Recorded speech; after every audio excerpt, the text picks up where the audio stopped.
Momento síncrono não, tá? Só prova, tá bom? Eu só faço momento síncrono na primeira prova, para explicar como é que funciona e tudo tal. A partir da primeira prova vocês já estão acostumados, então eu não faço mais momento síncrono. Pode ser? Então semana que vem eu só lanço a prova e vocês fazem lá. Qualquer dúvida a gente vai tirando, né? Ou se precisar de fazer alguma aula igual a gente fez com a Érica um dia aí, né? Que eu marquei uma aula extra com a Érica lá para atender, a gente faz assim, tá? Deixa eu apresentar aqui. Ainda para ajudar tem obra, vocês estão escutando aí, eu acho, né? Entendeu? Para ajudar nós temos isso ainda.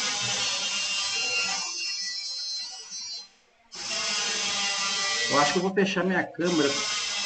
Bom, vamos ver, mas eu acho que eu vou ter que fechar minha câmera para transmitir menos imagem, estou com medo da internet não conseguir transmitir tudo, né? Então agora acho que você já tem acesso à minha tela, todo mundo aí, né? Bom, então vamos lá.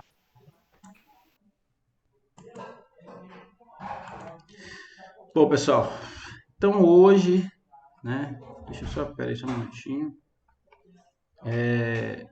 Bom dia a todos, espero que todos estejam muito bem. Bom retorno às nossas aulas, tá certo? Vamos iniciar a nossa aulinha de hoje. Nós hoje vamos falar do capítulo 3. O capítulo 3 é seleção, né? E nós vamos falar da última parte do capítulo 3, que é tipos de seleção. No presencial, cada seleção que a gente vai falar aqui, vocês vão ver que a gente falaria e a gente faria até exercícios, a gente faria alguns cálculos para mostrar como obter, né, por exemplo, ganho genético a partir daquela seleção, né? No remoto, a gente vai fazer diferente, a gente vai só mesmo mencionar como é feita essa seleção, né? É, porque os cálculos aqui eles ficam prejudicados se a gente for fazer remotamente, porque tem algumas variáveis a mais que a gente precisa de determinar e não é tão simples determinar essas variáveis à distância, tá? Bom, então, essa seleção, né, ao ser praticada, a gente precisa de usar algumas estratégias. O que vem a ser essas estratégias? Bom, muitas características que a gente vai tentar fazer seleção, ou a gente precisa de trabalhar com elas em uma seleção, ou um grupo de características, elas, a gente já falou isso em outras aulas, muitas vezes essas características elas não são tão simples de serem obtidas, né? Algumas delas, por exemplo, eu posso obter no próprio animal, mas outras, a gente, para obter aquela característica, a gente depende, por exemplo, do abate do animal, né? Ou às vezes depende do sexo que o animal não, né? Por exemplo, eu preciso fazer seleção para touro e o animal aliás, desculpa, eu preciso fazer seleção para vaca para produção de leite, né? Então eu preciso, por exemplo, selecionar touros cujas filhas terão maior produção de leite. E aí o touro ele não participa da característica, né? Ele não produz aquela determinada característica, né? Às vezes a gente vai fazer a seleção, o animal ainda é muito jovem, ele só vai expressar essa característica no futuro, né? Então, muitas vezes a gente vai precisar desse tipo de estratégia, né? Aí a estratégia mais simples, é mais fácil e a que dá maior resposta. A gente provou isso aquela aula de resposta correlacionada, é a seleção individual. Sempre que você puder fazer a seleção no animal, a característica sendo expressa no animal, é melhor, né? É muito melhor do que você usar, por exemplo, uma resposta correlacionada, usar um período parcial, que a gente até viu aqui na última aula sobre períodos parciais em aves, por exemplo, né? Sempre que você fizer a seleção diretamente na característica, a resposta à seleção é muito mais alta, né? A gente viu isso, por exemplo, em períodos parciais, né? Que eu tinha lá aqueles períodos parciais de produção de ovos, né? E aí a gente viu que quando eu fazia a seleção pela correlação do período parcial com o período total, que é quando a ave produzia ovos durante um ano inteiro, a gente via que pelo período parcial ela não era tão boa, né? Vamos falar assim, que o ganho genético era menor do que o ganho genético diretamente no animal. Ah, professor, mas então por que a gente não usava então fazer seleção individual na ave? Aí a gente explicou as razões, né? Para eu fazer seleção diretamente para a produção de ovos numa ave, eu tenho que coletar ovos durante um determinado período de tempo. Normalmente a gente usa um ano de postura. E ao um ano de postura, os ovos não estão com a mesma qualidade do que nos primeiros, né? Vamos falar assim, nos primeiros meses da postura, né?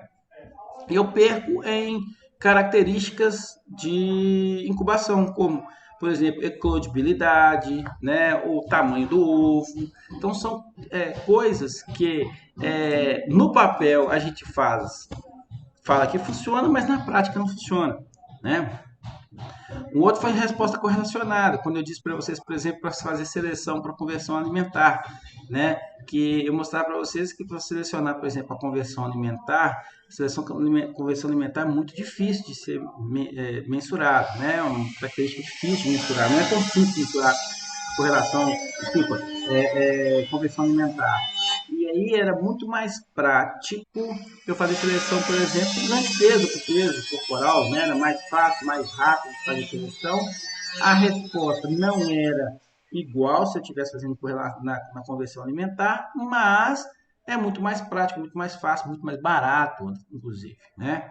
Então, quando nós, zootecnistas, ou mesmo, né, aquela galera que trabalha com melhoramento mesmo, especificamente, precisa fazer a seleção, a primeira coisa que a gente precisa de pensar é quais características eu vou selecionar e como eu vou obter aquelas medidas que eu quero, né? Quais serão os critérios de seleção que eu vou fazer, tá certo? O objetivo de seleção é uma coisa, critério é outra. Isso é muito importante, você tem que tentar diferenciar isso aí, né? Por exemplo, eu chego lá e falo, né? O meu objetivo é aumentar a produção de leite do meu plantel, né? Agora, como que eu vou usar isso? Como que eu vou aumentar a produção de leite? Aí são os meus critérios. Aí eu vou aumentar minha produção de leite da seguinte forma, ó. Vou fazer seleção para maior produção de leite, né, nas vacas. Eu quero aumentar a persistência de lactação no meu plantel, né, que os animais fiquem mais tempo no plantel produzindo, né. Então são coisas que os objetivos são aqueles onde eu traço as metas, mas os critérios são a forma como eu vou fazer isso, né? Traçar a meta é fácil, o critério não é tão simples assim, tá? Então a seleção individual é o melhor tipo de seleção para se fazer, mas nem sempre o mundo é cor-de-rosa, né? E aí a gente vai ter que lançar a mão de outros tipos de seleção, como por exemplo seleção por uso de famílias, seleção pelo pedigree, seleção pela progênie, seleção pela informação de irmãos. Professor, existem só esses 5 tipos de seleção? Sim, basicamente esses tipos de seleção, tá? Os outras seleções que vocês vão ver aí, né? Como, por exemplo, seleção genômica. Você vai falar assim, seleção genômica seria um tipo de seleção? Não, a seleção genômica pode ser aplicada na seleção individual, pode ser aplicada pelo uso de famílias, pode ser aplicada pela pedigree, pode ser aplicada pela progênie, pode ser aplicada na informação de irmãos. Então, ela não é mais um tipo de seleção, é uma ferramenta de como fazer um tipo de seleção. Entende? Então, como falávamos, a seleção individual, essa a gente já viu, foi aquela que a gente iniciou lá no capítulo que eu dei aquela introdução do suíno, lembra lá, né? Do suíno com ganho de peso, né? Dos 30 aos 90 dias, parece, né? Então, é aquela seleção mais fácil, mais simples, né? Os indivíduos serão selecionados de acordo com seus valores fenotípicos próprios, ou seja, com aquilo que ele mesmo está produzindo, né? É o mais simples, é o mais usual, né? E é lógico que produz a melhor resposta, e a resposta é muito mais rápida, né? Além de produzir a resposta mais rápida, ele produz a resposta à seleção muito maior. Quando você faz uns cálculos do ganho de seleção, professor, me lembra qual que é o ganho de seleção? O ganho de seleção é aquele ΔG, que é igual a herdabilidade, vezes o diferencial de seleção. Aquela equação fundamental do melhoramento, tá lembrado? Equação fundamental do melhoramento. Ganho genético, que é o ΔG, é igual a herdabilidade vezes o diferencial de seleção. Pronto. Aquela fórmula simples, né? Aquela equação fundamental do melhoramento. É a mais eficiente e a que tem maior resposta, né? Quando a herdabilidade é alta.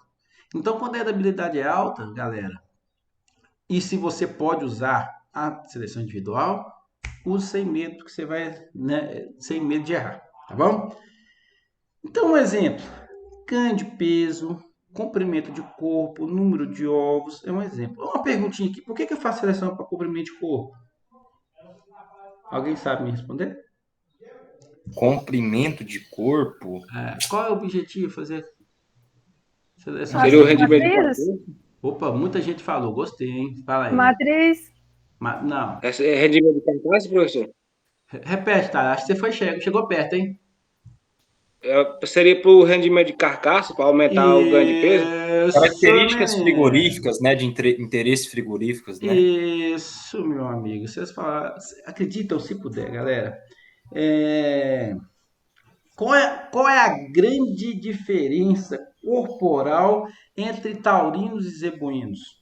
Vocês já prestaram atenção? Sim, os taurinos eles são mais baixos, né? Tem as pernas mais curtas e tem a costela, o comprimento de costela maior, ou seja, é um animal Ô, que é mais menino. precoce e tem maior rendimento de carcaça, Aí, né? É ó. abatido mais cedo. Vocês deixam o tio até com a vontade de chorar. É isso aí, tá Professor, deixa eu certo? até fazer um adendo também. Hoje eu estou aqui na fazenda, né, no Aham. Citex, na fazenda da UFG, a gente está pesando os animais Ah, e hoje veio uma pesquisadora lá de Mato Grosso do Sul, que ela uhum. vai fazer ultrassonografia de carcaça. De cacá. Opa, essa aula. Vou falar disso hoje. E aí tem outra, acho que ela, pessoa, acho que ela está defendendo, tá fazendo mestrado, e a gente Uhum. está pegando as medidas morfométricas do animal. Morfométrico, sim. E, né, tá medindo ali distância entre ilísquio, esse tipo de coisa. E aí vai usar isso para Avaliação, correlacionar essas avaliação de características, por tipo. exemplo, área de olho de lombro, para ver se tem relação. Então, Se hoje tem está sendo bem relação. bacana o dia aqui. Sim. Vai ver, assim, tem. A correlação não vai ser muito alta, não, mas existe. Existe, tá? Mas é uma coisa legal. Uma coisa legal. A correlação vai ser provavelmente de média a baixa, mas é uma coisa muito legal de fazer, tá? Galera, quem não sabe o que é morfométrica, a gente chama de avaliação de tipo. O que é isso? Né? Você avalia, por exemplo, existem algumas medidas nos animais, no exterior do animal, né? Que ela não tem muita relação muito assim direta com a própria produção de carne, mas ela indica que assim, ela não tem uma relação direta, mas existe uma correlação ali com algumas coisas, tá certo? Então, por exemplo, distância né, distância entre ilhos, né, lá na garupa do animal, distância entre ilhos, distância entre isquios, né, os olhos do ilho e do isquio. Por que é importante estudar isso? Porque você consegue, por exemplo, identificar um animal que possui garupas mais largas. Qual a vantagem de garupas mais largas? Você imagina um animal com um pacote, né? Imaginar um animal como se fosse um pacotinho ali. Se esse pacote ele é mais aberto, ele cabe mais coisa, concorda? Se esse pacote é mais fechadinho, ele cabe menos coisa. Né? Que mais coisa é isso que a gente está atrás? Carne. Né? Normalmente a gente estuda, por exemplo, distância entre ilhos, distância entre iscos, muito mais ligados a questões reprodutivas, né? Canal de aparição, animais que possuem, que conseguem obter crias um pouco maiores. Lembra que a gente faz. Agora o nosso papo muda. É muito legal isso, que agora o nosso papo muda. Lembra da história de fazer seleção para maiores pesos pós-nascimento, por exemplo, peso a desmama, né? Para aumentar peso a desmama, para aumentar peso ao ano, para aumentar peso ao sobre ano, o que acontece? Esses caras têm relação com quem? Com o peso ao nascimento. Eu aumento o peso a desmama, eu aumento o peso ao ano, eu aumento o peso ao sobre ano, aumenta sem querer o peso ao nascimento. Eu não quero que o peso ao nascimento seja grande, não, tá? Peso ao nascimento pequenininho é bom, por quê? Porque o animal não tem facilidade de aparição. Mas aí eu posso começar a fazer, tentar trabalhar um pouco a matriz também, né? Porque por mais que eu vou tentar evitar maiores pesos ao nascimento, acaba um tiquinho escapando. Então, se eu tenho uma matriz que consegue comportar uma gestação maior, eu tenho menos problema com parto tóxico. Concorda? Então são coisas que, tá vendo? O nosso papo agora muda. Que não dava para conversar isso com vocês ao longo das nossas inícios, lá do início das nossas aulas de melhoramento, mas que agora vocês conseguem entender que tudo está interligado, né? Isso Professor, aqui é igual, só um minutinho, só falar com vocês, isso aqui é igual o multiverso do Homem-Aranha lá, tá? Tudo tem uma ligaçãozinha. Pode falar. e assim, eu acho o grande gargalo, né, da seleção, ainda mais para essas, por exemplo, para peso ao nascimento.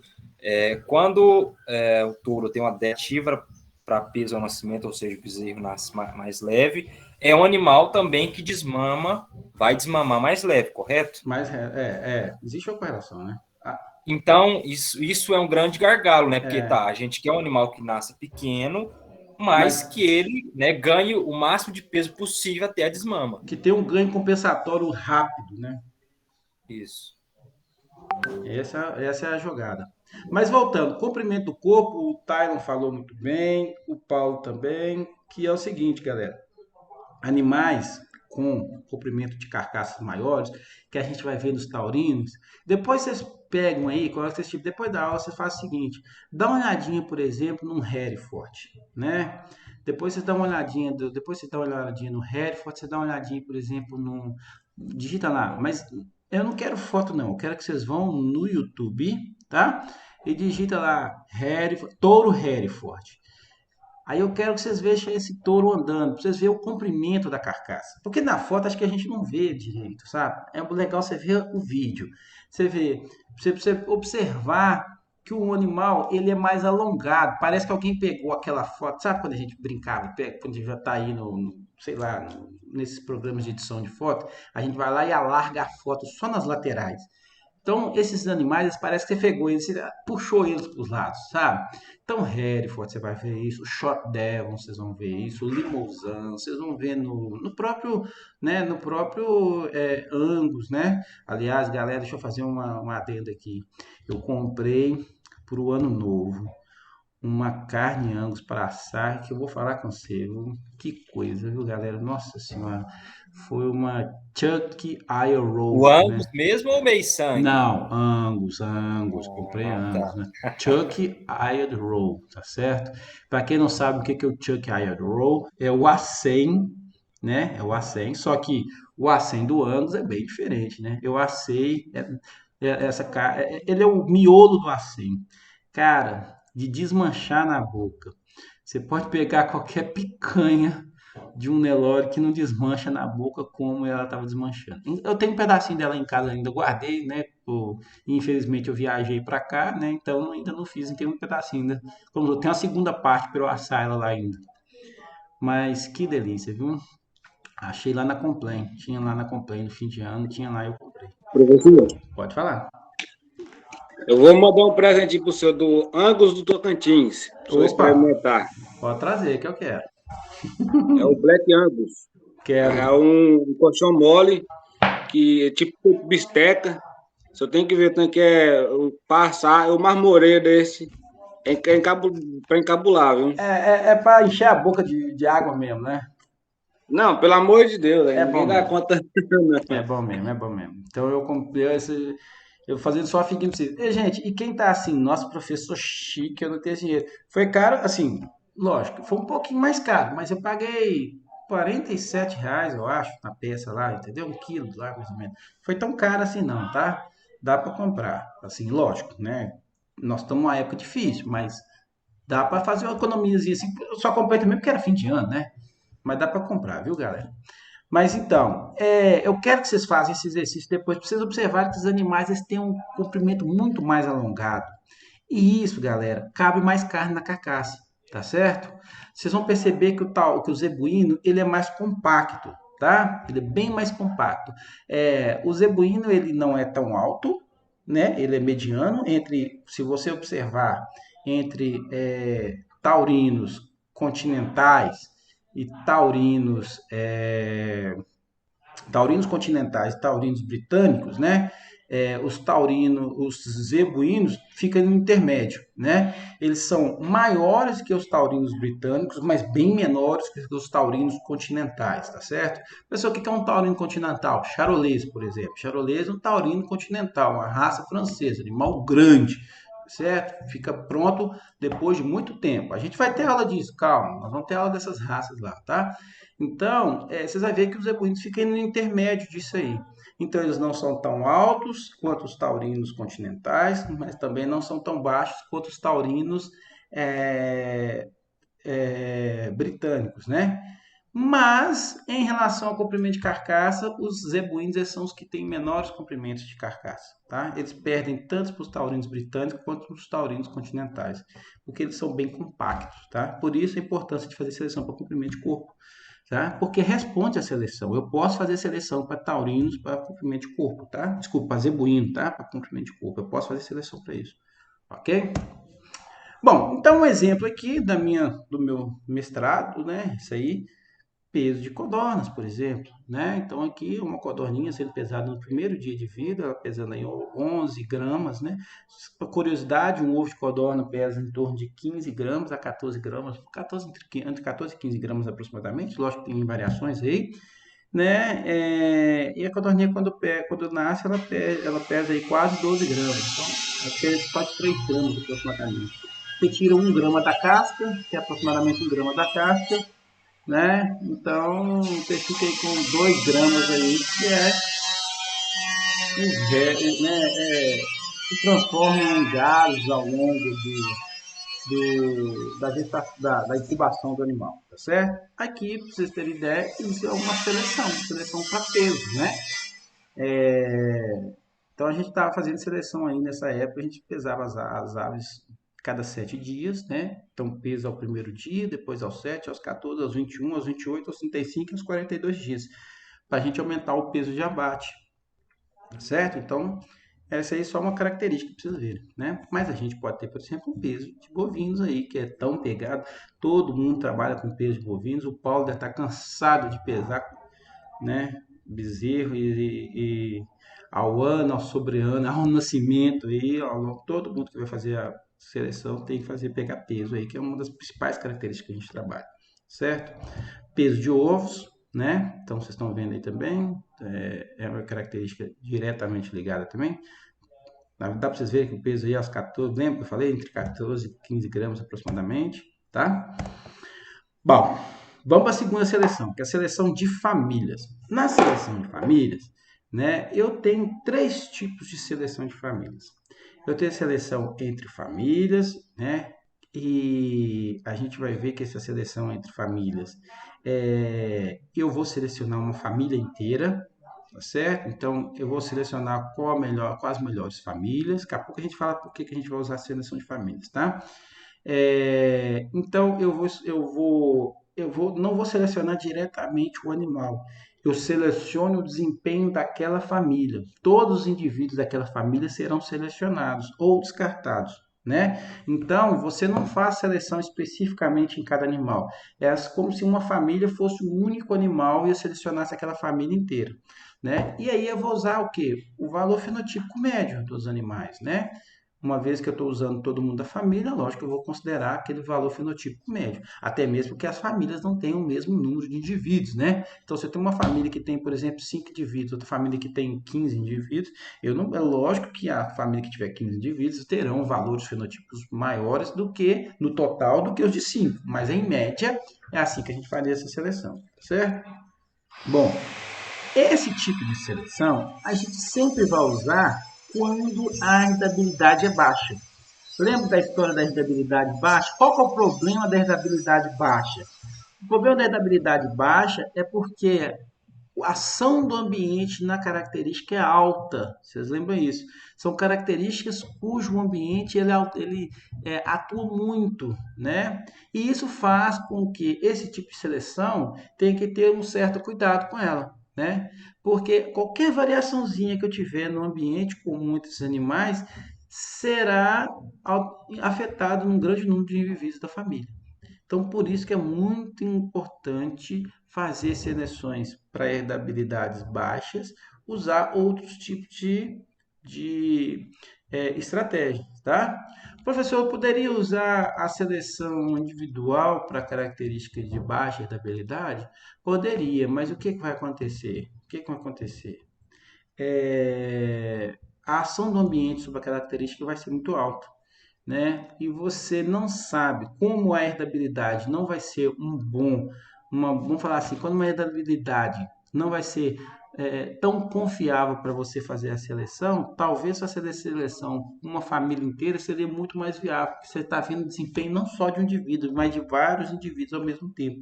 Então é muito mais fácil você fazer esse tipo de seleção tendo muito mais certeza do desempenho de uma determinada família do que só um único indivíduo que a gente vai coletar ali a informação, tá? Um exemplo, vou fazer seleção de pintainhas para produção de ovos. Produção de ovos é uma característica de baixa herdabilidade, né? Eu trabalhei com isso no meu mestrado também, em aves, em codornas, mas não é diferente de galinhas. Aliás, galinhas e aves, entre galinhas e codornas, possuem muita similaridade. E a produção de ovos é uma característica de baixa herdabilidade, tá? No meu mestrado eu achei herdabilidade de 0,11, 0,12, né? 11%, 12%. É muito baixo, tá? A segunda forma de seleção de famílias que a gente vai fazer, que a gente vai ver, é a seleção dentro de famílias. Então, olha, veja bem, aqui foi seleção de família. Eu estou selecionando a família inteira, né? Na outra que a gente vai ver é a seleção dentro de famílias. Então, o que a gente vai fazer? O critério vai ser o desvio do valor fenotípico de cada indivíduo em relação àquela própria família. Ou seja, para cada uma das famílias, eu vou tentar ver qual família teve o melhor desvio, maior desenvolvimento entre eles. E a partir dali eu vou fazer a seleção. Daqui a pouquinho eu vou mostrar uma figura que eu acho que vai ficar tudo muito mais claro para vocês, tá certo? Esse método ele vai ser muito melhor que o outro, que o anterior, né? Porque ele consegue agregar ainda o componente de ambiente comum maior aos membros da família, né? Então, basicamente, o que a gente faz?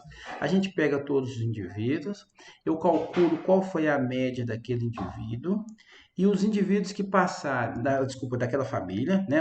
Digamos que eu tenho lá cinco indivíduos naquela família, eu vou calcular qual foi a média que aquela família apresentou para determinada característica. Todos os indivíduos que estiverem acima da média, eu faço a seleção, né? As famílias que tiverem os indivíduos com maior acima da média, eu faço a seleção. Isso que seria a seleção dentro de família, tá certo? Então, todo indivíduo acima da média de cada família, eu vou fazer seleção. A gente vai ver que esse tipo de seleção também tem problema. A gente vai ver que dá alguns probleminhas. Daqui a pouquinho eu mostro uma figura que vocês vão entender melhor. E aí, um exemplo seria crescimento suíno, né? Ou alguma característica de crescimento suíno durante a fase de aleitamento, por exemplo, né? Por exemplo, peso corporal, durante a fase de aleitamento a gente consegue observar isso. E desculpa, Professor, pode falar. porque na hora que você estava falando do outro, anterior, Dessa aqui? deu a interferência do barulho. Como que faz nesse começo de desvio de cada família? Tá, deixa eu explicar. Bom, então vamos lá. Qual que é a diferença da seleção entre famílias com a seleção dentro de famílias? Vamos lá. Na seleção entre famílias, eu vou escolher quais são as melhores famílias, né? Então vamos supor que eu tenho lá 10 famílias lá. Eu vou pegar a média fenotípica de cada família, né? E vou fazer a seleção de todos aqueles membros que tiverem os melhores resultados nas famílias, tá certo? Na seleção dentro de família, a coisa muda. Por quê? Aí eu vou pegar o desvio de cada um. Eu acho que. Deixa eu mostrar uma figura aqui que vocês vão entender melhor. Depois eu volto para explicar o que é essa seleção combinada. Olha essa aqui que vocês vão entender muito bem o que eu estou querendo dizer. Ó, vamos imaginar que isso aqui seja um gráfico indicando a produção de uma determinada característica qualquer aí. Vamos botar a produção de ovos, para a gente entender, certo? Produção de ovos aí. Então, eu tenho 5 famílias aqui, ó, 5 famílias de galinhas, tá certo? De pintainha, né? Aí, esses pontinhos aqui, ó, são os membros de cada família, tá certo? Então, cada um aqui, essa família aqui tem 5 indivíduos, essa também tem 5. Eu deixei 5 para vocês não se confundirem aí, tá? Mas poderia ser diferente, né? Poderia ser 4 numa, 7 na outra, não tem problema algum, certo? Quanto mais para o alto, galera, maior é a produção de ovos daquele indivíduo. Quanto mais para baixo, menor a produção de ovos daquele indivíduo ali, certo? Então, note, por exemplo, que essa família aqui está bem distribuída aqui. Eu tenho alguns indivíduos que têm alta produção de ovos, mas outros que têm mais baixa produção de ovos. Note que essa família aqui, todo mundo aqui, não tem produção boa, não, né? Olha para você ver, o melhor dessa família equivale ao pior dessa família de cá. E note que esse aqui, por exemplo, todos os indivíduos dessa família são muito bons, né? Olha aqui para você ver, o piorzinho aqui é melhor do que, né, muita gente da família aí, de outras famílias. Se eu fosse fazer aquele primeiro tipo de seleção, desculpa, esqueci de dizer.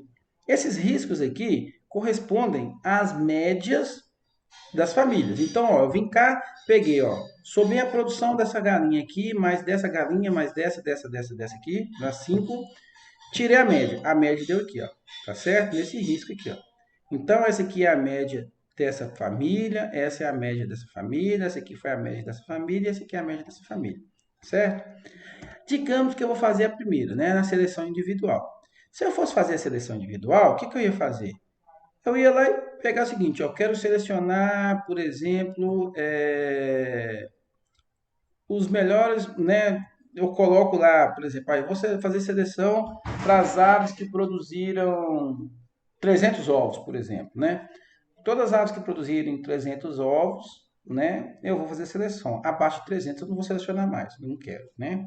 Então, eu fixaria um valor que a gente chama de ponto de truncamento. Lembra? Lá no início da seleção, ponto de truncamento, aquele ponto que eu determino quem será selecionado, quem não vai ser selecionado.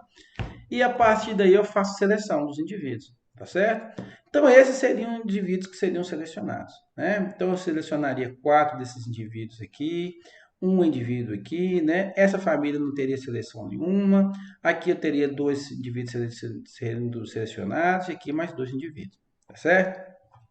A seleção individual trabalha desse jeito. Só que a seleção individual, ela se aplica a características de alta herdabilidade.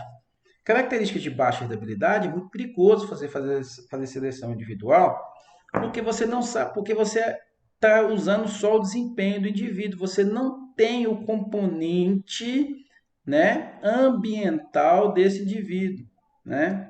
Quando você faz seleção individual, você baseia-se que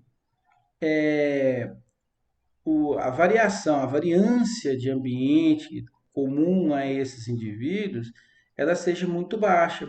Quando quando a gente está trabalhando com baixa herdabilidade, a variância de ambiente comum ela não é baixa, ela é extremamente alta.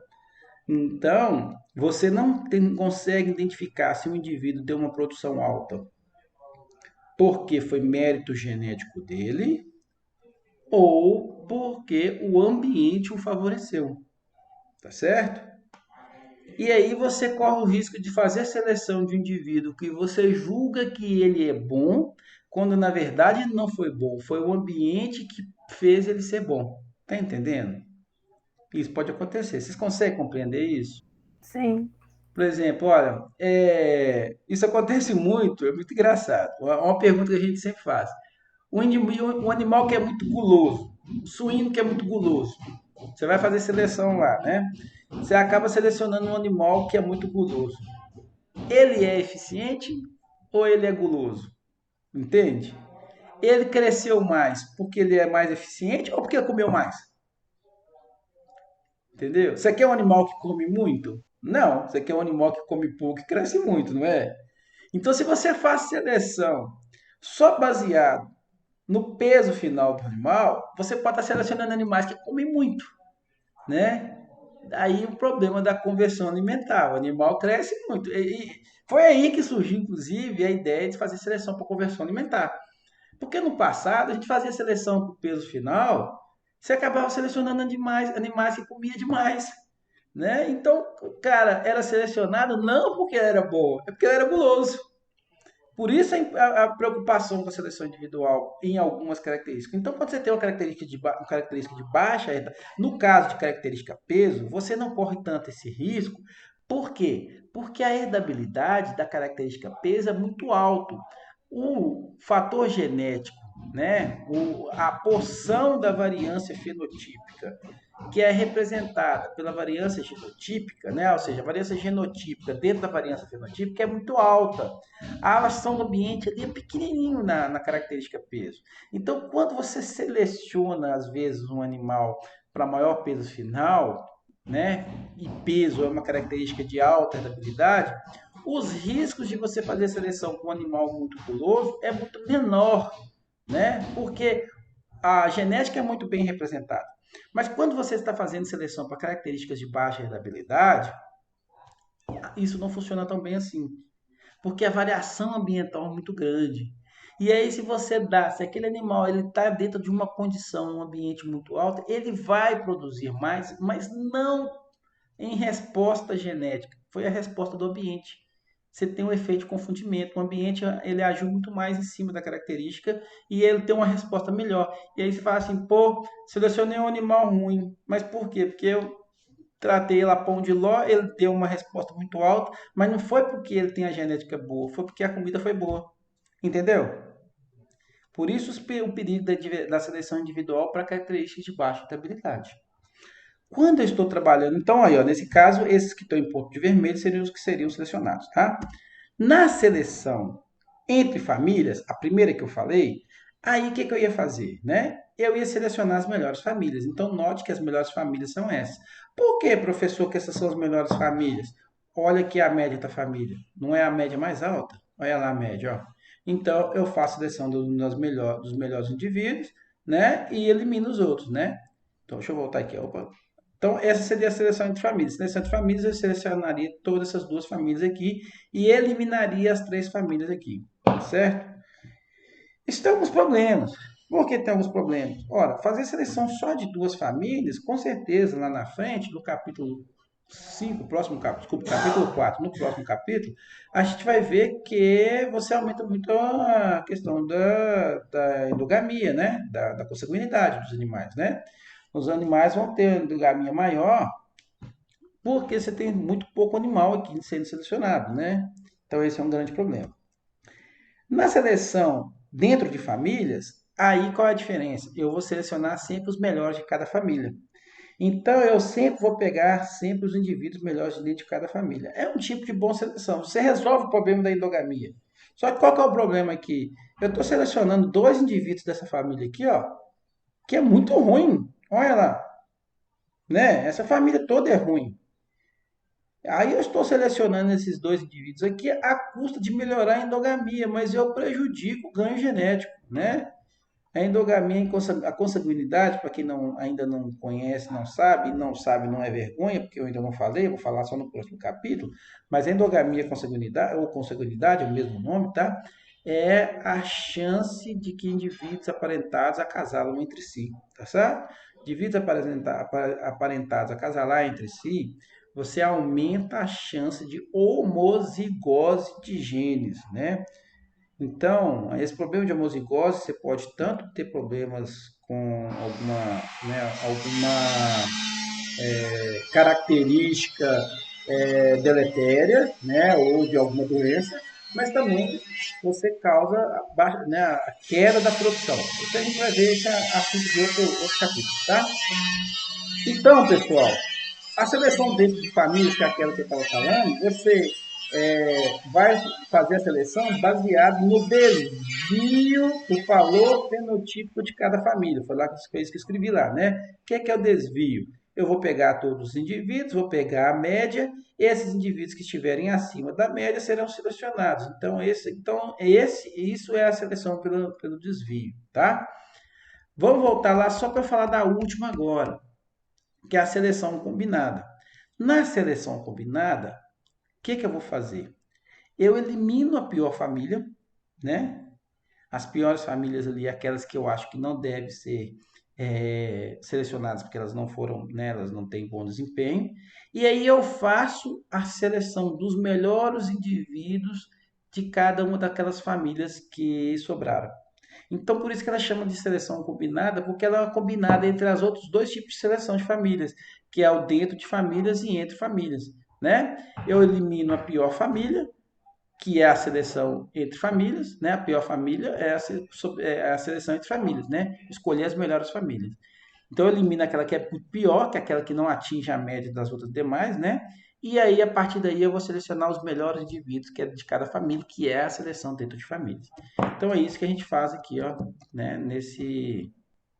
Na seleção combinada. Então, na seleção combinada, elimina-se a pior família, né? Porque essa aqui não dá para ter seleção desses indivíduos, porque eles são muito abaixo, a média, ela abaixa muito a média, né? De repente, eu poderia até diminuir esse aqui também, né? Eliminar esse. E aí fazer a seleção só dos melhores de cada família. E eu não arriscaria pegar indivíduos ruins aqui, tá certo? Então, esse é os 3 tipos de seleção de famílias. Deu para compreender, galera? Certinho? É lógico que a seleção combinada é o melhor tipo de seleção que se faz, tá? Quando você está fazendo seleção de famílias, o melhor jeito é a seleção combinada, tá? Lembrando, vocês precisam sair dessa aula sempre lembrando isso, tá? Isso só vale para características de baixa herdabilidade. Se a característica é de alta herdabilidade, você não vai de maneira alguma fazer seleção de famílias, porque você vai usar seleção individual. Se for possível, usar seleção individual. Se não for possível usar seleção individual, a gente vai fazer outra estratégia. Aí, professor, tem seleção, tem característica que é de alta herdabilidade, mas que não dá para fazer seleção individual? Tem. Me dá um, rendimento de carcaça. Você tem que abater o animal, né? Não dá para fazer seleção individual. Imagina que você tem um touro bom. Quero fazer seleção para rendimento de carcaça. Aí eu mato ele e depois como é que eu faço para poder reproduzir ele? Como é que eu faço para ter filho dele depois que ele morreu? Ah, eu guardo o sêmen dele. E se for muito bom, você vai guardar tantos sêmen suficientes? Não existe isso. Tá bom? Não existe isso. Então aqui, só para vocês entenderem que a gente fala de família, essas coisas, é isso aí, tá? Vamos agora para a seleção pelo pedigree. Seleção pelo pedigree. O que vocês já ouviram falar dessa palavra? Lógico. O que é pedigree, hein? Quando a gente fala de pedigree, o que é pedigree? Não tenho a mínima ideia, eu já ouvi falar, mas... É igual caviar, né?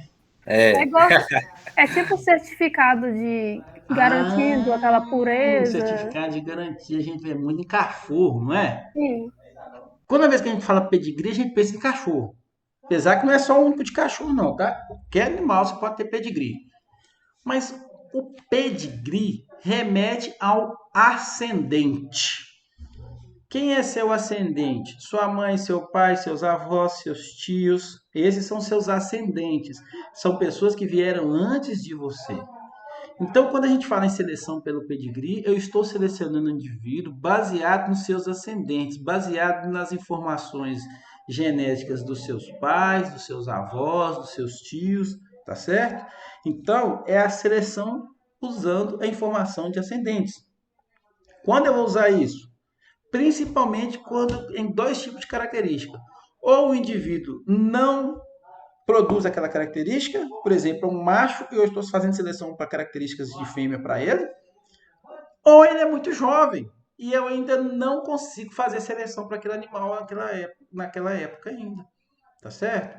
Por exemplo, quero fazer seleção para uma novilha para produção de leite, mas ela ainda não, aliás, novilha não, né? Bezerra, porque novilha ainda já vai começar a produzir, mas é uma bezerra. Como é que eu vou fazer seleção para uma bezerra, produção de leite, se ainda não produziu? Eu faço seleção pelo pedigree. Eu vou observar quem? Opa, vou observar as avós dela, né? Vou observar, por exemplo, as tias dela, a mãe, né? Então, esse é o tipo de seleção pelo ascendente, tá? Então, normalmente, eu utilizo esse tipo de seleção quando eu tenho animais jovens ou animais cujo sexo, a característica ainda não se manifestou, né? Ela é muito útil também como acessório à seleção. Você vai fazer a seleção individual, mas você junta também a informação do pedigree. Olha que coisa, você já não tinha isso ainda, a gente não tinha falado. Então você só não faz, você não precisa usar só um tipo de seleção. Você pode combinar esses tipos de seleção. Você vai fazer seleção individual, mas você Usa também a informação do ascendente. Qual que é a grande vantagem disso? Olha, eu tenho uma vaca, quero fazer seleção para maior produção de leite no meu plantel, tenho lá várias vacas lá.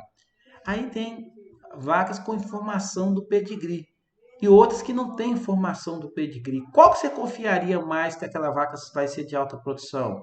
Aquelas quando você sabe, você tem duas vacas, certo? Duas vacas. Vamos imaginar que a gente tem duas vacas ali. Cada uma delas produz, vou exagerar, 50 litros de leite lá de média, né? Estou exagerando mesmo, certo?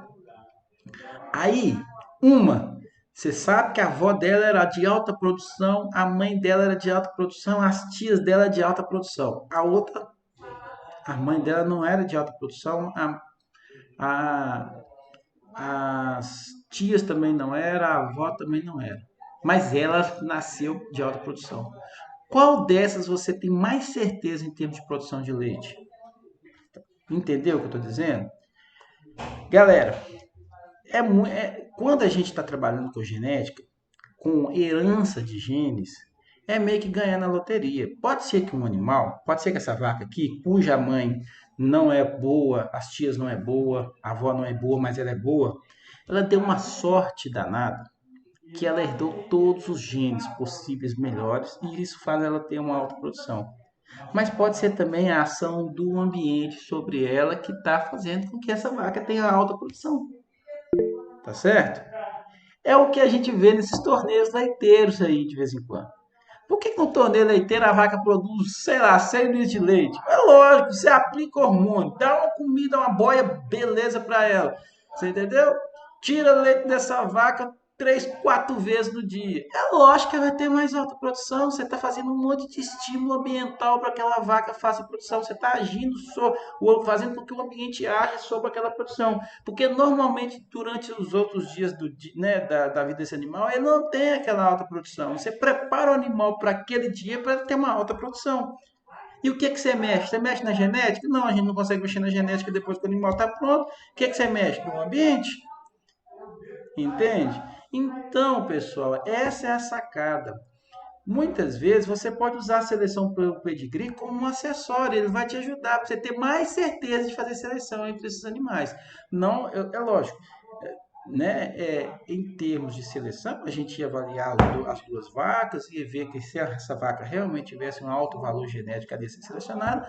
Se ela não tivesse um alto valor genético, ela não ia ser selecionada e aí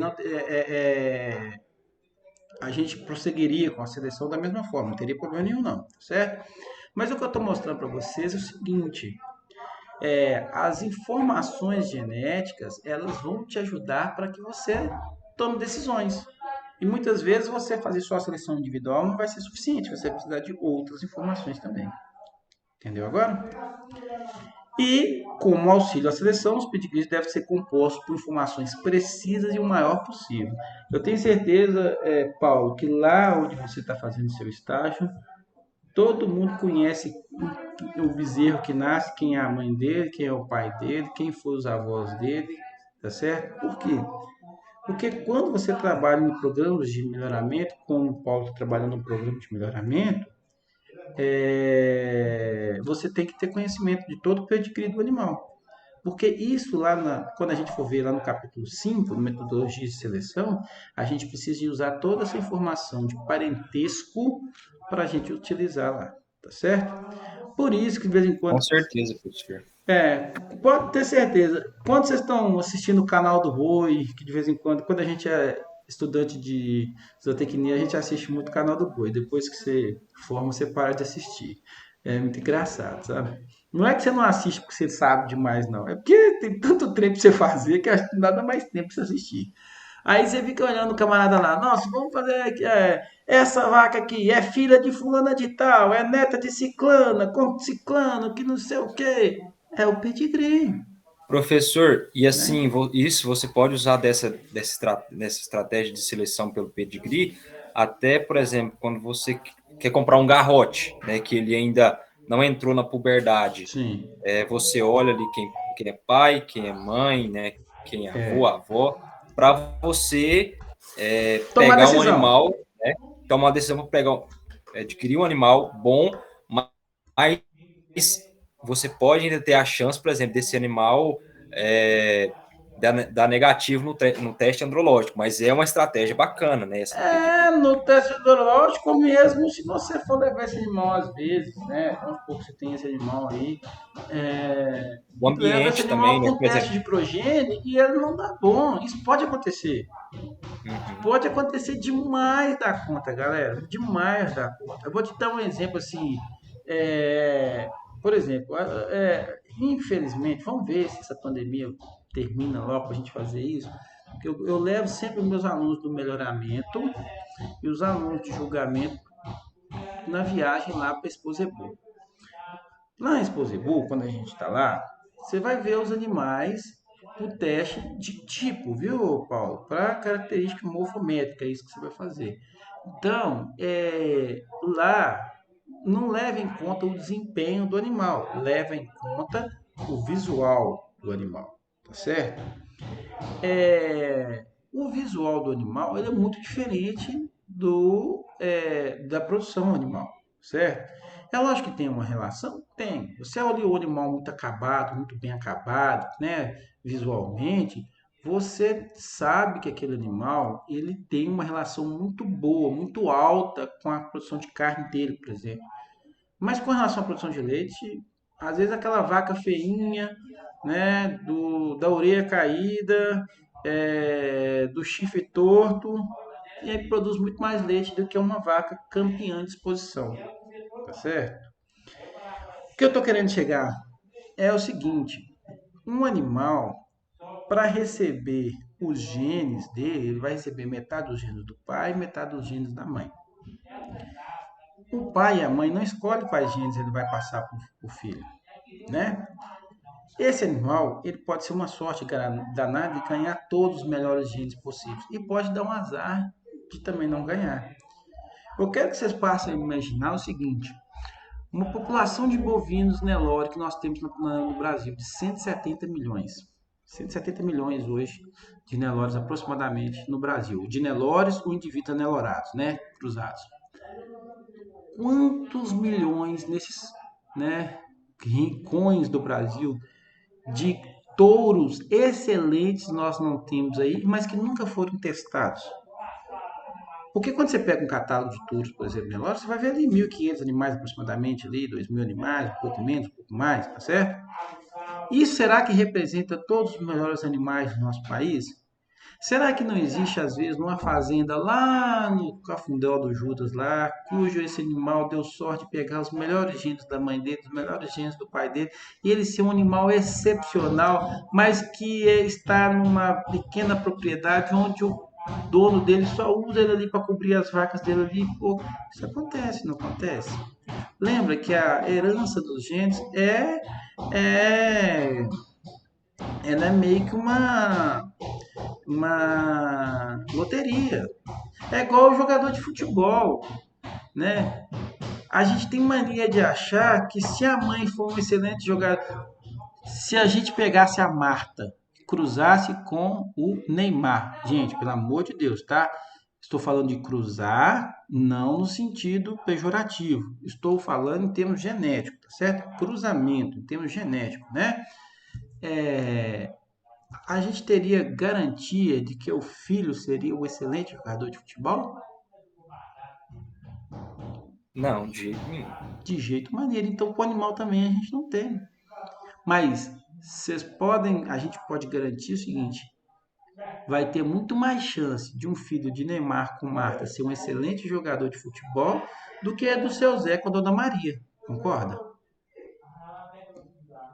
Com Concorda? Tem certeza. muito mais chance. Não quer dizer. Pelé foi o maior jogador de futebol do planeta.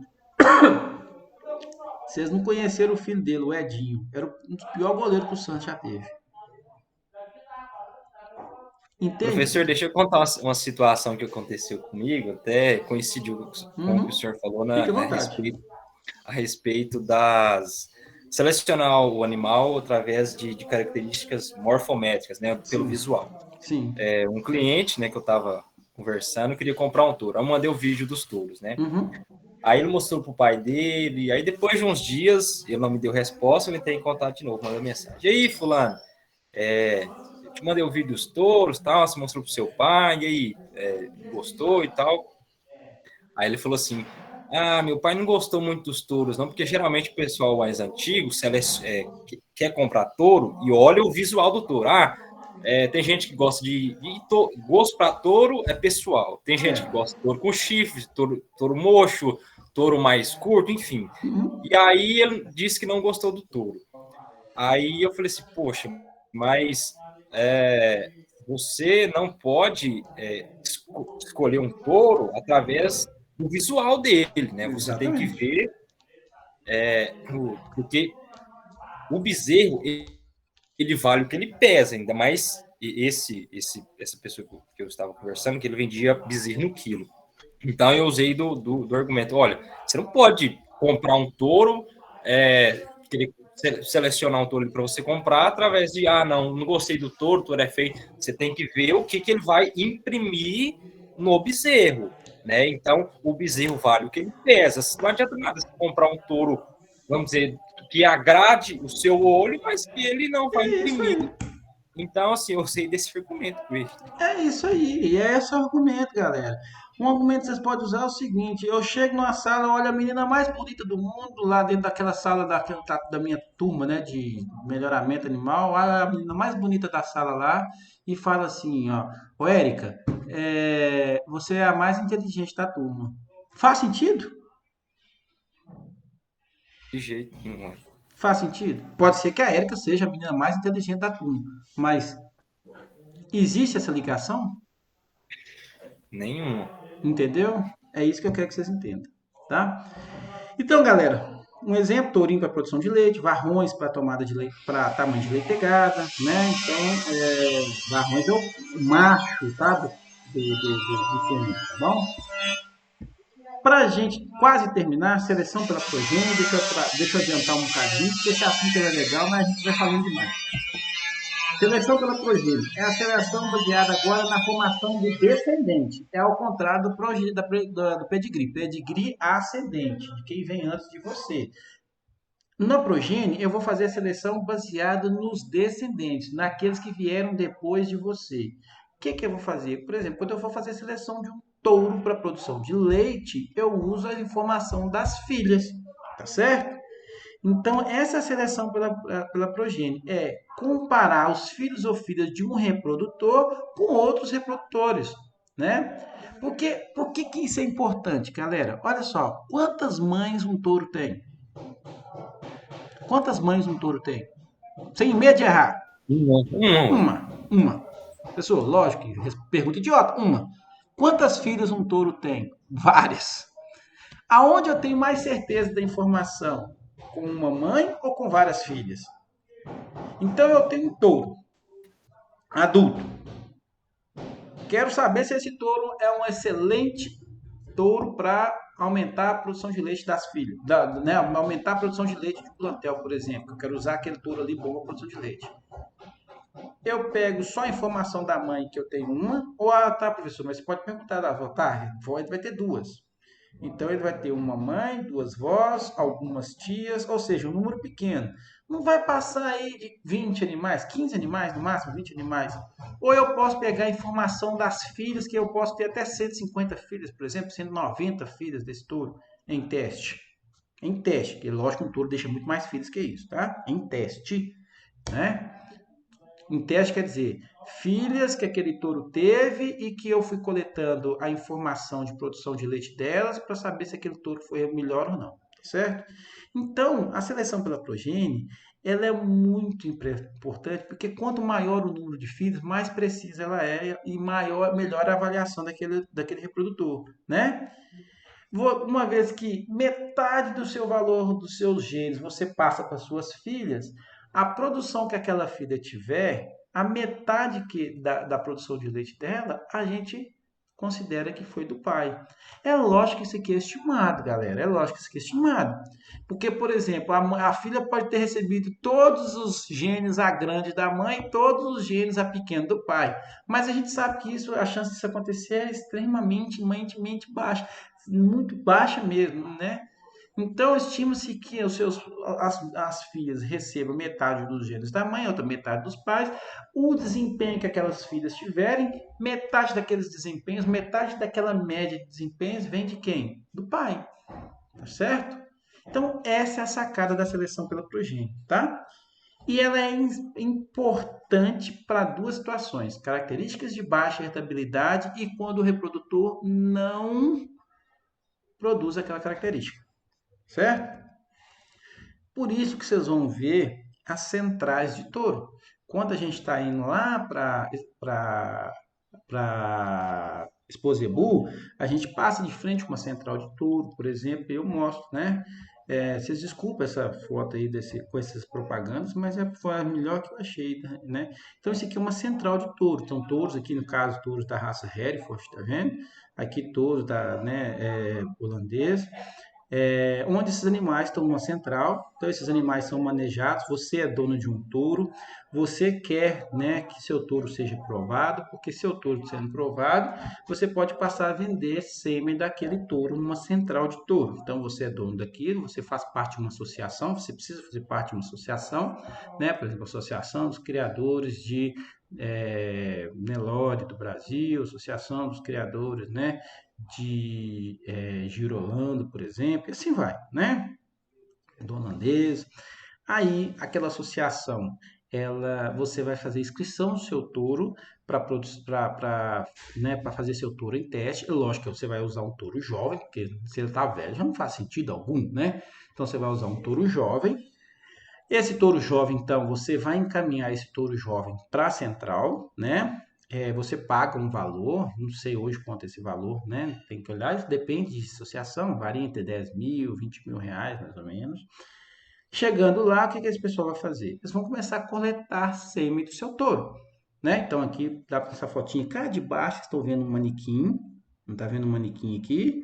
Onde o touro vai subir para fazer a coleta de sêmen do touro, né? Ou pode ser usado uma vaca, por exemplo, daí fica um manejador para desviar o pênis do animal e colocar aqui dentro do receptor aqui, né? Lógico que isso aqui é uma garrafa térmica, né? Para que você mantenha esse sêmen aquecido com a mesma temperatura ambiental, desculpa, não temperatura ambiental não, temperatura do animal, corpórea do animal, para que depois ele seja congelado, né? E aí aqui você está vendo o manipulador, né, desviar o pênis para fazer a coleta, né? Então ele faz a coleta. Uma vez coletado, ele vai pegar então esse sêmen e aí vai levar esse sêmen para congelamento. Ou você pode fazer de outra forma, que é o seguinte, usar um eletroejaculador. Então esse aqui é um aparelho eletroejaculador, acho que o Paulo talvez deve ter tido a oportunidade de observar isso aí. Eu já fiz alguns testes andrológicos aqui. Você fez, né? Então, você quer usar também testes andrológicos, é feito também para coleta de sêmen. Esse aqui é uma banana, né? Uma banana, aqui é onde vocês estão vendo aqui uma parte metálica que passa aqui do lado, ela é toda de plástico, aqui uma parte metálica. Isso aqui é introduzido no ânus do animal, como você está vendo a introdução do ânus aqui. E aqui é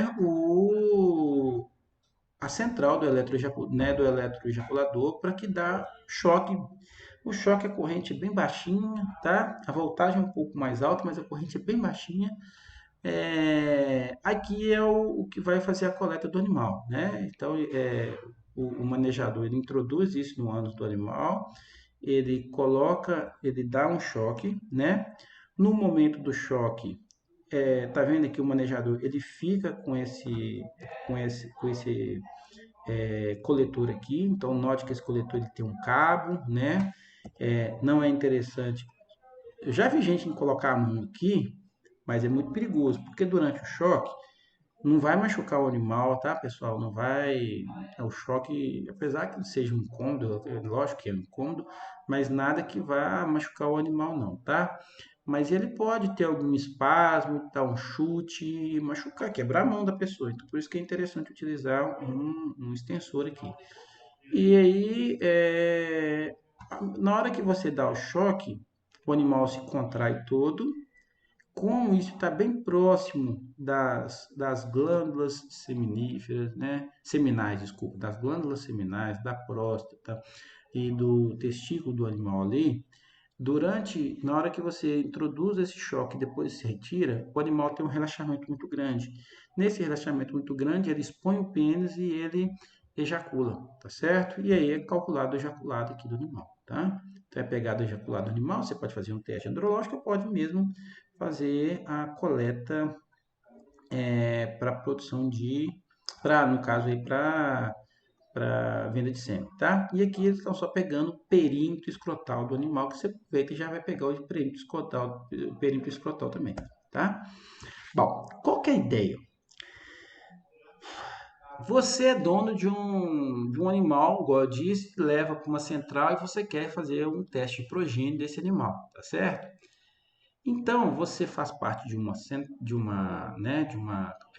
associação, você paga para esse animal ir lá e automaticamente que ao dar entrada do seu animal na associação para fazer o teste de progênio, você também libera a sua fazenda para receber sêmen de outros touros. Qual é o objetivo disso? Ora, eu vou pegar o meu touro, vou retirar a sêmen dele, vou distribuir em várias fazendas. Por que tem que ser em várias fazendas? Ambientes diferentes, nem toda fazenda possui o mesmo manejo. A gente sabe que mudou a fazenda, o manejo é completamente diferente. Eu preciso testar esse animal em vários ambientes diferentes, porque aí você retira aquela parte do ambiente comum, lembra?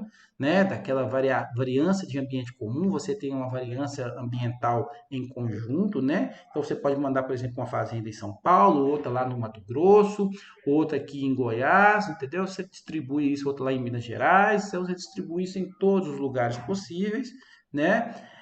Isso é muito bom, porque você vai testar esse animal a âmbito nacional, territorial, né? Qual vai ser o desempenho. E aí, você, enquanto associado, também vai receber sêmen de outros touros que estão sendo testados também, tá certo? Então, essa é a grande sacada, né? Então, olha só para você ver. Como é que esse negócio, o problema disso? Porque isso demora muito. É uma seleção bem demorada. Imagine que você tem um touro, né? O seu touro nasceu hoje. Você vai precisar de 30 meses até ele poder coletar sêmen dele, né? Porque ele está amadurecido o suficiente para ser coletado o sêmen deles. Você vai pegar então esse touro, vai selecionar algumas vacas, selecionar não, né? Você vai distribuir esse sêmen para algumas vacas e essas vacas vão então ser, né, prenhadas, elas vão levar em mais ou menos 9 meses de gestação para nascer as filhas daquele touro que está sendo provado. Essas filhas, até elas entrarem em idade de reprodução, a gente está colocando 30 meses aqui, talvez poderia baixar isso para um ano menos, né, para 18 meses, né, mas a média mais ou menos, a média nacional é de 30 meses, né, para entrar em fase de reprodução, né. Hoje a gente está baixando isso aí, né, a média não está nem mais 30 meses, está aproximadamente 24 meses aí, mas vamos considerar aí 30 meses só para título de cálculo, né? Então, 30 meses esperar para essa filha crescer e estar em idade de reprodução, né? Aí eu vou inseminar essa filha, porque senão ela não produz leite para eu saber, né? Aí eu inseminei essa filha, ela vai levar 9 meses de gestação. Aí ela vai começar a lactação dela. Eu vou esperar 10 meses de lactação para eu poder coletar toda a informação de lactação dela e aí sim eu vou ter informação daquele touro.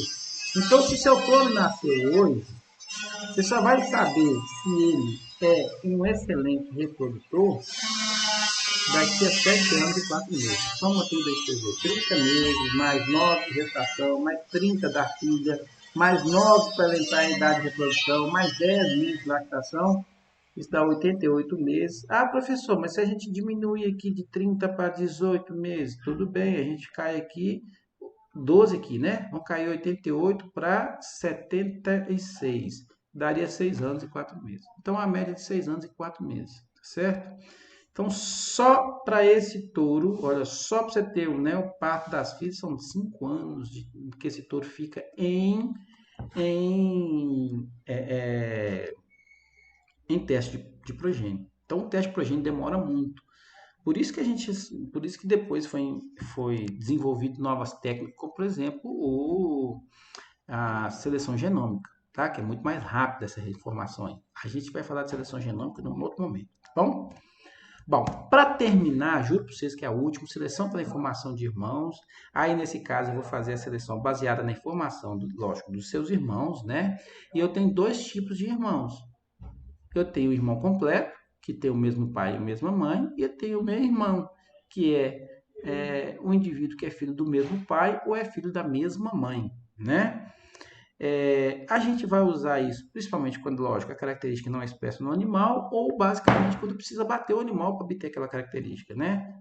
Então, por exemplo, eu tenho um touro, sei que quero, né, ou tenho um suíno, ou quero, né, eu tenho bastante razões para achar que aquele suíno vai ser um excelente reprodutor, baseado na informação do pai, baseado na informação da mãe, baseado nas seleções que eu fui fazendo. Mas eu não quero abater ele, porque eu quero saber se ele é muito bom. O que eu faço? Eu abato os irmãos, por exemplo, para uma característica de carcaça, né? Como, por exemplo, maciez de carne, qualidade de carne, né? Então, algumas dessas características ainda dependem de abate do animal, né?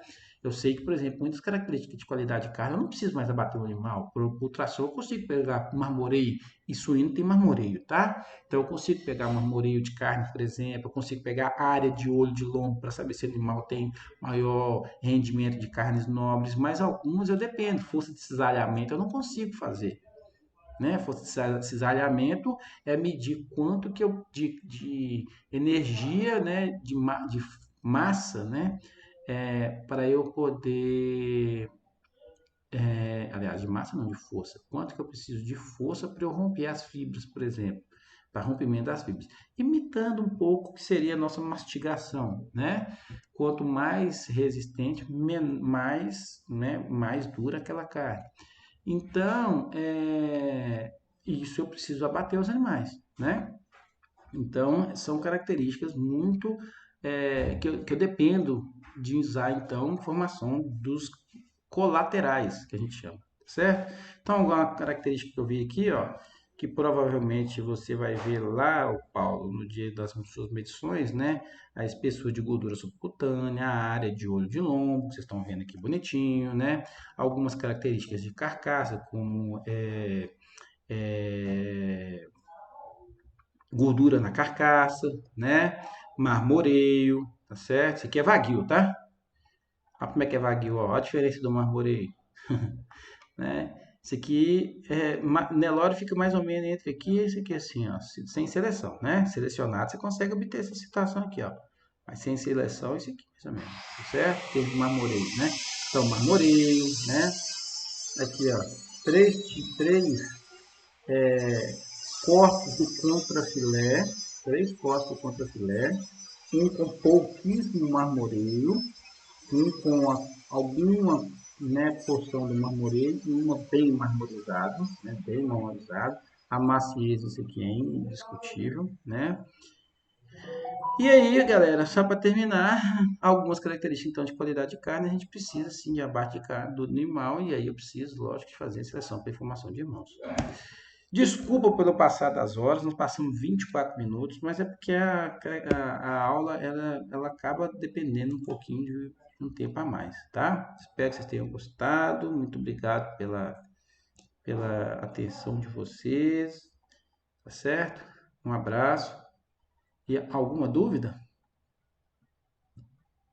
Tranquilo, professor. Tranquilo, a aula foi excepcional. Essa aula é muito gostosa. Obrigado, professor, pela aula, viu?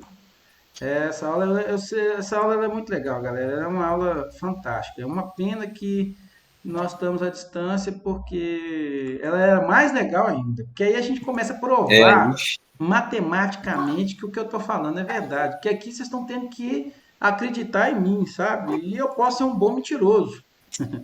Entendeu? Quando na aula, aí a gente tenta provar que eu não sou tão mentiroso, não, que o negócio é verdade. Essa é a única dificuldade dessa distância é essa, né? Esse distanciamento nosso não permite eu provar para vocês que o que a gente está falando é muita verdade. Mas vocês confiam em mim que eu estou falando a verdade, tá? Pessoal, deixa eu só fazer uma chamada bem rápida para vocês aqui. Tem sabatina, depois vocês vão lá e dão uma olhadinha, tá? Deixa eu só fazer uma chamada rápida para liberar vocês. Se alguém tiver alguma dúvida, pode fazer na pergunta enquanto eu vou fazendo a chamada. O Anderson não está aí. A Denise está por aí. A Erika também. João Paulo não. A Júlia não. A Letícia não. Lucas Gabriel sim. Luiz Felipe não. Nívia sim. Paulo sim. Suziane sim. Thales sim. Vitor Edson não. E nem o Vitor Hugo não. Sem dúvidas, galera. Professor, Pode falar. então qual que é o intuito do torneio leiteiro, já que é uma ação ali do ambiente, né? Disputar quem aquilo mais não vai. produz leite no dia. Como é que é? Disputar quem mais produz leite no dia. Tá, só isso. Só isso. Ah, tá. Assim, que não me escutem, fazer graça. Não tem fins genéticos nenhum. Torneio leiteiro não tem fins genéticos nenhum. Até mesmo porque o pessoal usa hormônio, né? Para poder. Tá certo? Existe o controle leiteiro, que esse sim tem fins genéticos. A gente vai ver lá no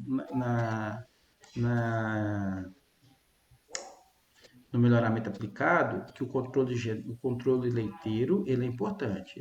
Ele é feito na fazenda, ou ele é feito pela associação. A associação vai ter a sua fazenda fazendo um dia de controle leiteiro. Nessa seleção pela Progene, eu não disse na hora, né? Mas quando você aceita, né, que você vai receber sêmen de outros touros, eles fazem periodicamente o controle leiteiro. É igual para o torneio leiteiro. Você tira o leite de uma vaca na produção de um dia inteiro, pesa toda aquela produção dela, você entendeu? É pesado mesmo, né? O leite todo certinho, para você ter a informação certinha daquele touro, né? Para a produção daquela filha para você rebater para o touro, né? Para você poder estimar para o touro. Mas aí ele é feito ou dentro de fazendas que trabalham com melhoramento, ou é feito por associações. Coisa séria. Agora, aquele torneio leiteiro, aquilo é só disputa. Quem é o melhor. Entendeu? E que não reflete Pois nada. é, e parece que não ganha nem dinheiro naquele negócio, parece que é só para Tem uns que classificar a vaca. ganham, tem uns que ganham, lá dá o complaint, ganha leite lá. Depois eles pegam aquele leite, derramam em cima do cara, do vencedor, faz uma graça toda lá e pronto. Entendeu? E deixa eu perguntar, eu tô do mixture aqui Fica à agora. vontade. Aquele leite pode tomar tranquilo, porque o pessoal aplica, né, hormônio antes e faz aplicar. Ocitocina, eu acho que não tem, né, carência, né? Eu tenho. Não tem carência não, mas tem uns que não aplicam só ocitocina não. Não, eu digo assim, né?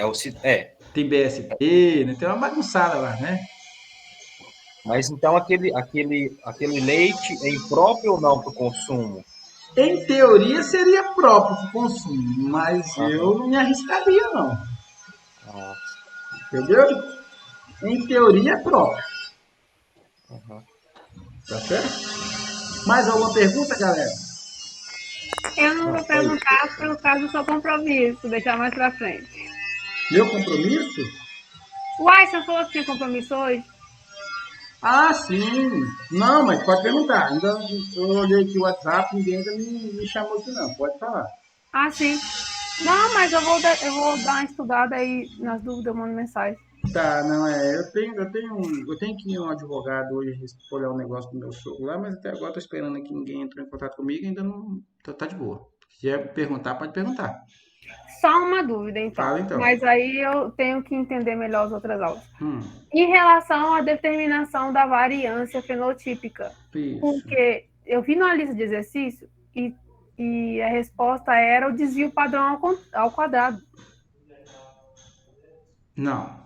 Vamos lá. Não é variância fenotípica. Qualquer uma variância, ela sempre vai ser o desvio padrão ao quadrado. Sempre, sempre, sempre, sempre. Certo?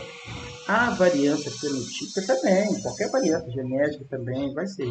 Só que aí, quando a gente está trabalhando na decomposição da variância, a gente já não trabalha mais com o desvio padrão. Na verdade, sabe por que a gente trabalha com desvio padrão? Deixa eu te explicar. Matematicamente, a gente não trabalha com desvio padrão, a gente trabalha com variância. Os cálculos nossos são todos variância, pela variação. Você evita de trabalhar com um número negativo, porque está ao quadrado, você não vai ter número negativo. O desvio padrão, ele é para resolver um problema de sistema de mensuração. Porque deixa eu tentar explicar melhor. Digamos que eu tenho, por exemplo, eu estou fazendo o número de ovos, certo? Aí eu calculo a variância do número de ovos. Só que a variância do número de ovos, o sistema, né, que a gente vai ser ovos ao quadrado. Você já viu esse sistema de medição, ovos ao quadrado? Não existe. Aí você extrai a raiz quadrada para você ficar com ovos, né? Então, por exemplo, a produção daquelas aves ali, daquele conjunto de aves, foram de aproximadamente 288 ovos, com uma variância de 90 ovos, desculpa, 90, vamos botar aí, uma variância de 100 ovos, não, 100 é muito, né? Deixa eu colocar, 25, vamos botar assim, de 25 ovos ao quadrado.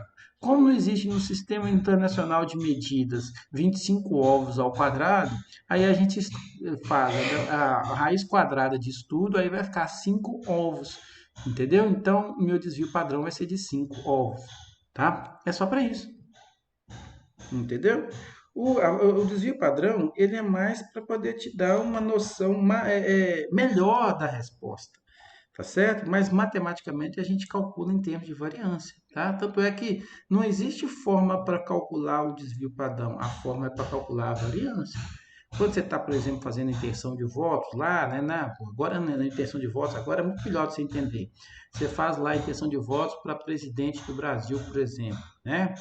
Então você tem lá as intenções de votos, né?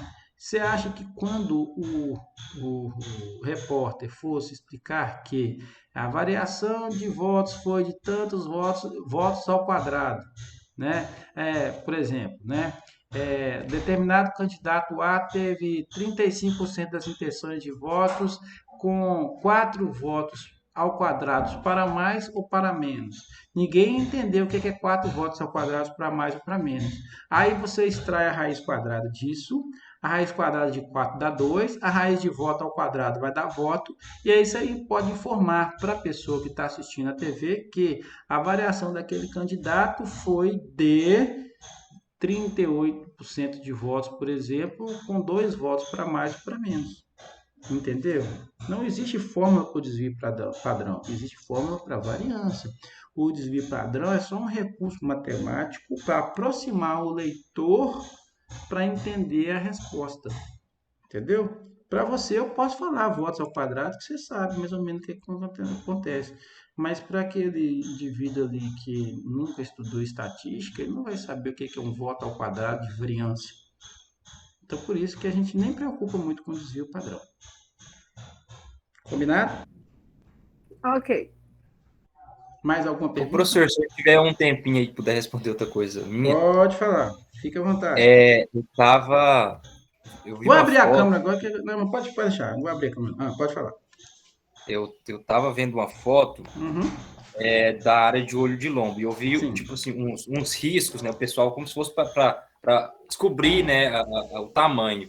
E eu talvez pensei assim, tal, o senhor que é formado em matemática, a integral ou a derivada dessas poderia ser usado para calcular os centímetros quadrados da área de olho de lombo, que, né, assim, Poderia é uma não. figura que não é... É usada. É usada.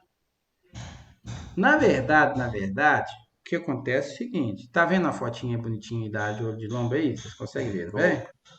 É difícil demais você tirar a área disso aqui, ó. Como é que você tira uma área disso aqui? Né? eu tenho pessoal que usa um papelzinho quadriculado, né? Isso, galerinha Parece que usava no espertinho. passado, não sei se hoje tem outras... O camarada pegava essa foto aqui, ó. Imprimia essa foto aqui, ó. Pegava um papelzinho quadrado, traçava isso aqui. Sabe aqueles papelzinhos? Quem não sabe o que Paulo tá falando? Quando você vai lá na papelaria, você vai achar lá papel quadriculado. Você pega esse papel quadriculado. Olha que interessante. Você vem aqui com papel de seda. Isso é antigo, hein, gente? Nossa, vocês não é dessa época, não. Pelo amor de Deus. O tio aqui, quando ia fazer um desenho que a professora pedia lá na escola, isso ensino fundamental, né? Aí eu ia lá pegar um papel de seda, que a gente comprava né, na papelaria, um papel de seda, e colocava o papel de seda em cima da figura, aí o papel de seda é um pouco transparente, eu transcrevia ali, né, não podia mexer não, senão saía fora. Eu transcrevia ali no papel de seda bonitinha a figura que eu queria desenhar, né, sei lá. Aí, por exemplo, uma célula, alguma coisa assim de um determinado livro, que naquela época, galera, não tinha internet, quando eu comecei a estudar.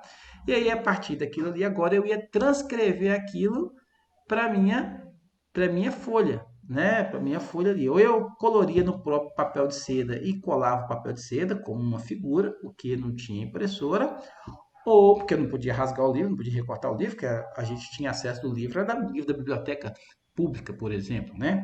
Então a gente fazia isso. Então a galera fazia isso, pegava, transcrevia ali a área, pegava o papel de seda, colocava em cima dessa figura aí que você está vendo aí, dessa figura, né? Imagina que essa figura estaria, né? Fez um ultrassom do animal, sai a figura ali, igual você faz um ultrassom, a mulher faz um ultrassom, né? E sai aquelas fotografiazinhas lá de ultrassom de qualquer parte do nosso corpo. Você então recorta aquilo ali via papel de seda, leva para um papel quadriculado, transcreve aquilo para o papel quadriculado e você vai calcular quantos quadradinhos está ali dentro. Pronto, você tinha ali a área de olho de lombo. Método antigo. Hoje, o que acontece? Você precisa de fazer esses cálculos via integrais, né? Para saber como fazer. O próprio programa do ultrassom faz esse cálculo para você.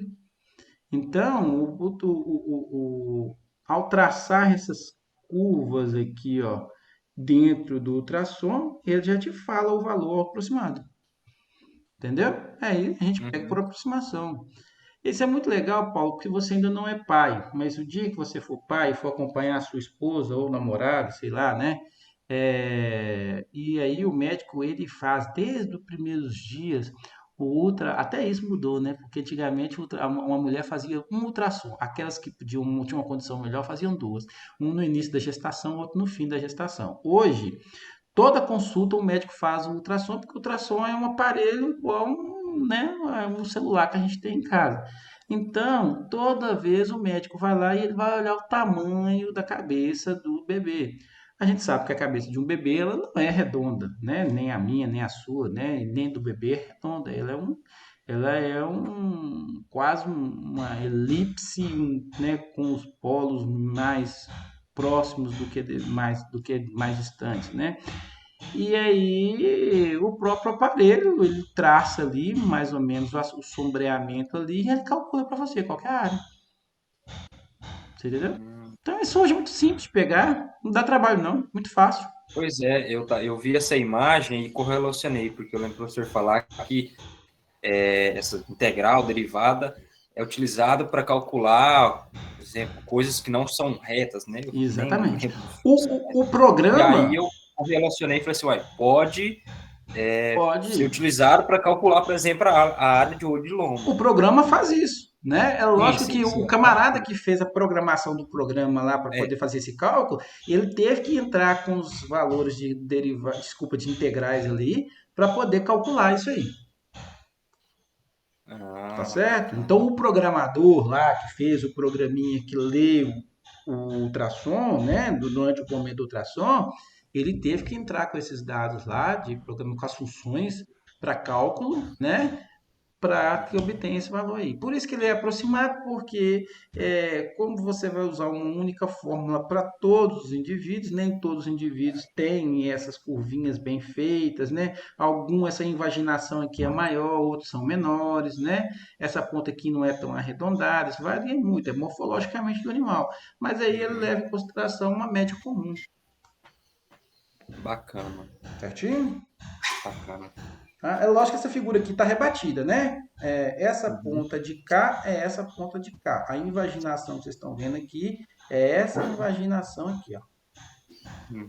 Certinho? Certinho. Combinado, galera? Mais alguma dúvida? Não, só isso. Não dúvida. Pessoal, beijão para vocês. Muito obrigado pela presença. Até semana que vem prova. Então nós teremos encontro só na outra semana. Beleza? Então, ó, dia Certinho, professor. 11 é hoje, dia 18 prova, próxima aula dia 25. Certinho? Certinho, professor. Um abraço. Até mais aí, boa semana. Obrigado. Um abraço. Professor, Diga. a aula vai estar, a prova vai estar disponível por uma semana? Do mesmo jeito que a gente está acostumado. Tá, obrigada. Nada, tchau, tchau. E obrigada pela aula. Tchau. Imagina, que isso, imagina. Tamo É, junto. professor, um abraço, viu? Abraço, tá? Um abraço, tá? Tchau, Suziane. Tchau. Tchau. Eu ia falar tchau, Lucas, mas ele já saiu. Até mais.